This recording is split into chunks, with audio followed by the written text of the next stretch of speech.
ஒரு ஆணா இருந்து இன்னைக்கு ஆண்களுக்காக பேச போகிறேன்.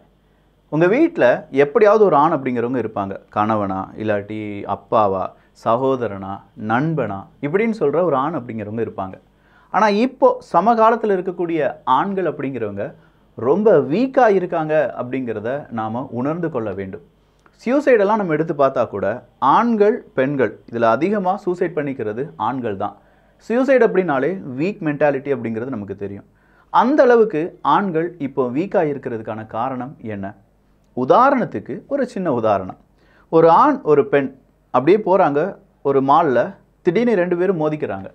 அப்படி மோதும்போது ஆண் பயப்படுறான். ஐயோ, நம்ம 2 பேருமே தெரியாமல் தான் மோதிக்கிட்டாங்க. ஆனால் அந்த பக்கம் இருக்கக்கூடிய பெண் இந்த ஆணை பார்த்து ரொம்ப பெரிய அளவில் திட்ட ஆரம்பிக்கிறாங்க. இந்த இடத்துல அந்த பெண் தப்பானவங்களோ இல்லை இந்த ஆண் ரைட்டானவங்க அப்படின்னு நான் சொல்ல விரும்பலை.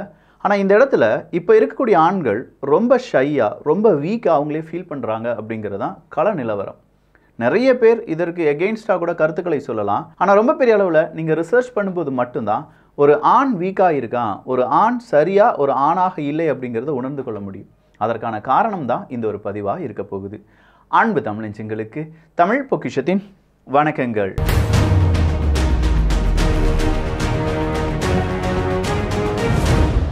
மாடல் ஆஃப் மாஸ்குலினிட்டி அப்படின்னு ஒன்று இருக்குங்க. ஒரு ஆணாக இருந்தால் இவ்வளவு மசில் இருக்கணும், இந்த மசில் செம்மையாக இருக்கணும் அப்படின்னு சொல்கிற அந்த காலகட்டம் இருந்துச்சு பார்த்தீங்களா?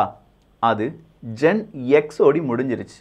ஜென் ஒய் வந்தபோது எப்படி வேணாலும் இருக்கலாம் அப்படிங்கிற மாதிரி இந்த 90s கிட்ஸுக்கு பிறகு ஒரு தோற்றம் அப்படிங்கிறது உருவாகுது. ஆனால் 2K கிட்ஸை பொறுத்த வரைக்கும் மாடல் ஆஃப் மாஸ்குலினிட்டி அப்படிங்கிறது அறவே இல்லை அப்படின்னு சொல்லலாம். அவங்க ரொம்ப லீனாக இருப்பாங்க. சரி, ஒரு ஆணுக்கு இந்த மஸ்குலினிட்டி அப்படின்னு சொல்லக்கூடிய இல்லாட்டி இந்த மாமிசம் சதை அப்படிங்கிறது தேவைதானா அப்படிங்கிற கேள்விக்கு நாம் வரலாம். ஒரு ஆண் இப்போ வீக்காக இருக்கிறாங்க அப்படின்னு சொன்னதுக்கான காரணம் குட் டைம் அப்படிங்கிறது தான். ஒரு குட் டைம் தான் சொசைட்டியில் ஆண்களை வீக் பண்ணும் அப்படிங்கிறது காலகாலமாக இருக்கக்கூடிய ஒரு தியரி. பேட் டைம் அப்படிங்கிறது ரொம்ப கஷ்டமான நேரங்களில் அந்த பேட் டைம் அப்போ இருக்கக்கூடிய ஆண்களுக்கு மிகப்பெரிய வருத்தத்தை தரும். ரொம்ப பெரிய அளவில் எதிர்நீச்சல் போட வேண்டும் அப்படிங்கிற ஒரு சிச்சுவேஷனை அமைச்சு தரும். அந்த பேட் டைம் என்ன செய்யுது? ரொம்ப ஸ்ட்ராங்கான மனிதர்களை உருவாக்குது, ஆண்களை உருவாக்குது அப்படின்னு சொல்லலாம். இந்த ஸ்ட்ராங்கான ஆண்கள் என்ன செய்வாங்க? ஒரு குட் டைமை உருவாக்குவாங்க. அந்த குட் டைமில் பிறக்கக்கூடிய குழந்தைகள் அந்த குட் டைமில் வளர்றதுனால அவங்க வீக்காக வளருவாங்க. அப்படி வீக்காக வளரக்கூடிய இவங்க என்ன செய்வாங்க? ஒரு வீக்கான ஒரு ஜென்ரேஷனை உருவாக்கி அடுத்த கட்டமாக ஒரு பேடான ஒரு சிச்சுவேஷனை, ஒரு காலநிலையை உருவாக்குவாங்க. இப்போ அந்த சைக்கிளை நல்லா பாருங்கள். பேடான சிச்சுவேஷனில் இருக்கக்கூடிய ஒரு ஆண் கடுமையாக போராட வேண்டியதாக இருக்கும். அவன் ஸ்ட்ராங்காக இருப்பான், அவன் குட் டைமை உருவாக்குவான். குட் டைமில் இருக்கக்கூடிய குழந்தைகள் இல்லாட்டி ஆண்கள் அவங்க ரொம்ப வீக்காக இருப்பாங்க, அவங்க லேசியாக இருப்பாங்க, அவங்க பேடான டைமை உருவாக்குவாங்க. இந்த சைக்கிளுக்கு உதாரணம் என்ன அப்படின்னு பார்த்தீங்கன்னா, நமக்கு முந்தைய ஜென்ரேஷனை நம்ம எடுத்து பார்க்கலாம். நம்முடைய முந்தைய ஜென்ரேஷன் அப்படின்னு சொல்லும்போது நிறைய போர்களை பார்த்துட்டாங்க. First world war, second world war, இதெல்லாம் தாண்டி அதெல்லாம் பேட் டைம். அந்த பேட் டைம்லாம் தாண்டி அதுக்கு எதிராக மிகப்பெரிய அளவில் ஒரு போராட்ட குணமுடன் நம்முடைய தாத்தா அப்பாக்கள் இருந்திருப்பாங்க. கொஞ்சம் யோசிச்சு பாருங்கள். நம்ம தாத்தா அப்பாக்கள் அப்படிங்கிறவங்க தான் கம்ப்யூட்டராக இருக்கட்டும், இல்லை வாகனம், இப்போ நம்ம ஓட்டக்கூடிய வாகனங்களாக இருக்கட்டும், முக்கியமான கண்டுபிடிப்புகள் எல்லாமே அவங்க கண்டுபிடிச்சிருப்பாங்க. ஏன்னா அவங்க வாழ்ந்த சிச்சுவேஷன் அது ஒரு பேட் டைம். அந்த பேட் டைமில் அவங்களுக்கு நிறைய தேவைகள் இருந்துச்சு. இந்த கண்டுபிடிப்பு கண்டுபிடிச்சாதான் ஒரு இடத்துலேருந்து இன்னொரு இடத்துக்கு போக முடியும், இந்த கண்டுபிடிப்பு இருந்தால் தான் அவனை நம்ம வீழ்த்த முடியும், இந்த மாதிரி தேவைகள் இருந்துச்சு. அப்போ தேவைகள் உருவாக கண்டுபிடிப்புகளும் உருவாச்சு. அந்த இடத்துல ஸ்ட்ராங்கான கண்டுபிடிப்புகள் அப்படிங்கிறது உருவானது. அப்போ பேட் டைம் அங்கே இருக்கக்கூடிய ஆண்களை ரொம்ப ஸ்ட்ராங்காக மாற்றினது மட்டும் இல்லாமல் ஒரு குட் டைமை உருவாக்கிச்சு. அந்த குட் டைமில் தான் நாம் இப்போ இருக்கோம். அப்போ நாம் இந்த குட் டைமை நம்ம என்ன செஞ்சிடறோம்? எல்லாமே நமக்கு ஈஸி ஆக்சஸாக இருக்குது. நமக்கு நியூஸ் ஒரு மொபைல்லேருந்து எடுத்து வாசிச்சுக்கிறோம். முதல்லாம் போய் நியூஸ் பார்க்குறதுக்கு படிக்கிறதுக்கெலாம் ரொம்ப தூரம் போக வேண்டியது இருக்கும். ஊருக்கு ஒரு டெலிவிஷன் இருக்கும், இல்லாட்டி ரேடியோ இருக்கும். அப்படிங்கிற காலகட்டம்லாம் போய் எல்லாமே ஈஸி ஆக்சஸ் தான். சாப்பாடு ஈஸியாக சொமோட்டோ வழியாக ஆர்டர் பண்ணிடுறோம். அடுத்ததாக இருக்கக்கூடிய டிஃபென்ஸ் ஏதாவது நம்ம பார்க்கணும், அதுக்கும் நம்ம எல்லாமே ரொம்ப ஈஸியாக ஆர்டிஃபிஷியல் இன்டெலிஜென்ஸ் அப்படின்னு சொல்லி வந்த உடனே ஆண்கள் ஸ்ட்ராங்காக இருக்கிற அந்த மென்டாலிட்டியிலிருந்து இப்போ வீக்காக இருக்கக்கூடிய மென்டாலிட்டிக்கு உள்ளே வந்துட்டாங்க. அப்போ பேபி பூமருக்கு அடுத்தபடியாக இருக்கக்கூடிய ஜெனரேஷன் எக்ஸ், இந்த 2 பேரும் நல்லா இருந்தாங்க. ஆனால் ஜென்ரேஷன் ஒய் அப்படிங்கிறதுலேருந்து ஸ்டார்ட் ஆகுது மனிதர்கள், ஆண்கள் வீக்காக மாறுறது. ஜென்ரேஷன் ஒய், ஜென்ரேஷன் இசட் அப்படிங்கிறவங்க ரொம்ப வீக்காக இருக்காங்க. அதனால தான் ஒரு ஆண் அப்படிங்கிற இப்போ இருக்கக்கூடிய ஆணை பொறுத்த வரைக்கும் அதிகமாக சகஜமாக அதிக பெண்கள் கூட பேசுறது கிடையாது. இல்லை பேசினாலும் ஒரு லிமிட் இருக்குது. அதில் கூடுதலாக அதில் ரிலேஷன்ஷிப் அப்படிங்கிறதுக்குள்ளே போக மாட்டாங்க. ஜஸ்ட் பெஸ்டியாக மட்டும் இருந்துடலாம் அப்படிங்கிற மாதிரி போவாங்க. அதற்கான காரணம் என்ன? ரிலேஷன்ஷிப்புக்குள்ளே வந்துட்டவங்க ஹஸ்பண்ட் அண்ட் ஒய்ஃபாக மாறிட்டோம் அப்படின்னா அவங்கள நம்ம பாதுகாக்கணும், அவங்களுக்கான ஏர்ன் பண்ணி கொடுக்கணும், அவங்களுக்காக கஷ்டப்படணும். கஷ்டப்படுறது நமக்கு பிடிக்காது. இப்போ இருக்கக்கூடிய ஆண்களுக்கு பிடிக்காது. அது வீக்காக பார்க்குறாங்க. காரணம் அவங்களுடைய குட் டைம் தான்.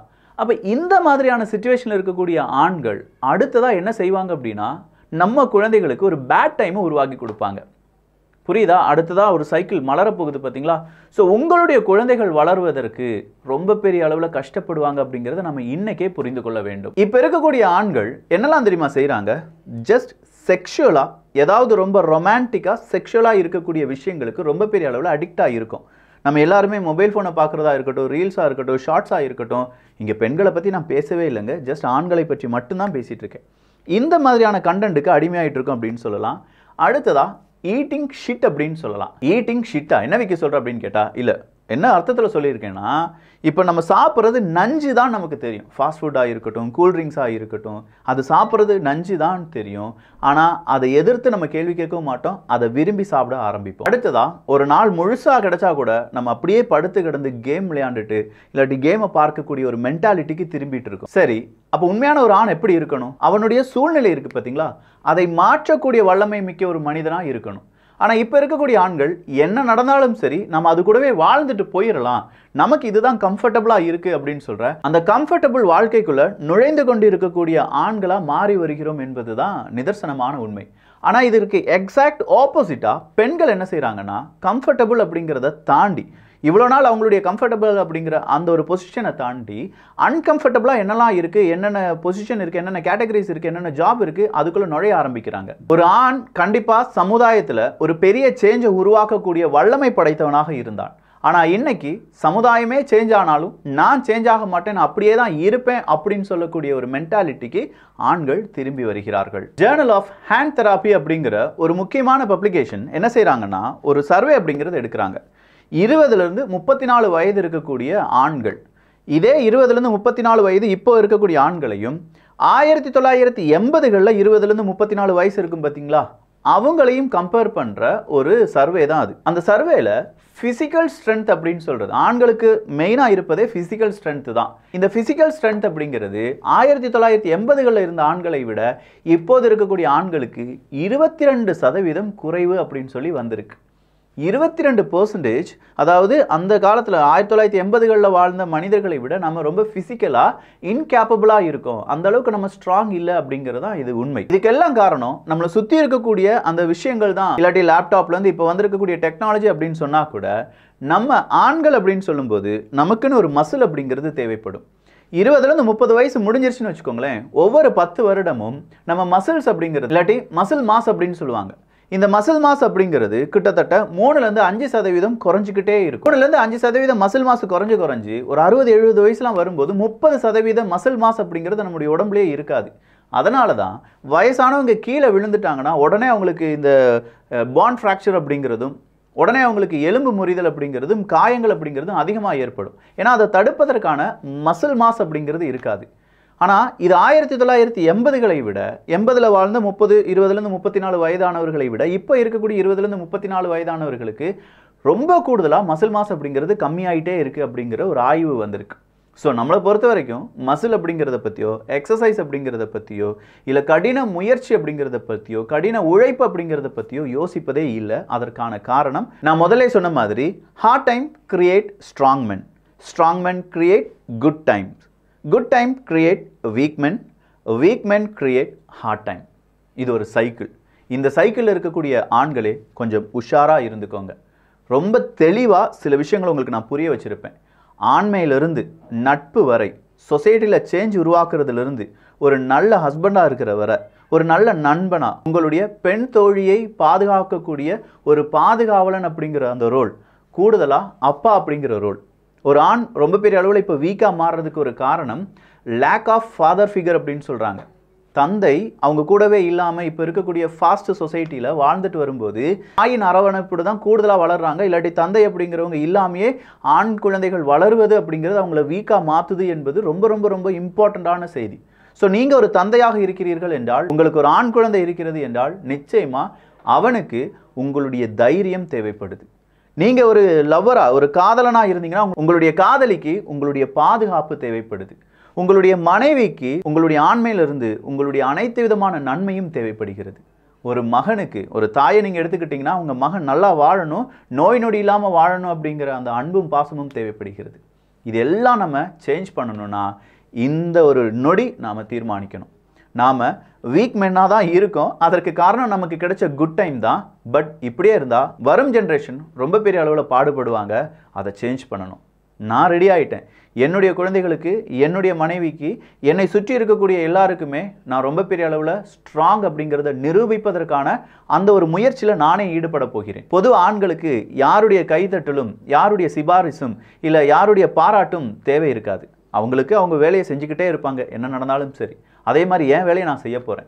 நீங்கள் ஒரு ஆணாக இருந்து நீங்கள் வீக் மென்னாக இருக்கீங்க அப்படின்னா ஸ்ட்ராங்காக மாறுறதுக்கு இன்னும் கொஞ்சம் முயற்சிகளை எடுக்க வேண்டும். அதற்கு நீங்கள் தயாராகிறீங்களா அப்படின்னா கீழே ஐ அக்ரி அப்படின்னு சொல்லி கை தூக்குங்க. நீங்களும் நானும் ஒன்றா முயற்சிப்போம். ஒரு நல்ல சொசைட்டியை உருவாக்குவதற்கு, ஒரு ஸ்ட்ராங்கான சொசைட்டியை உருவாக்குவதற்கு பாடுபடுவோம். நல்லதை பகிர்ந்து நல்ல சமுதாயத்தை உருவாக்குவோம். நன்றி, வணக்கம்.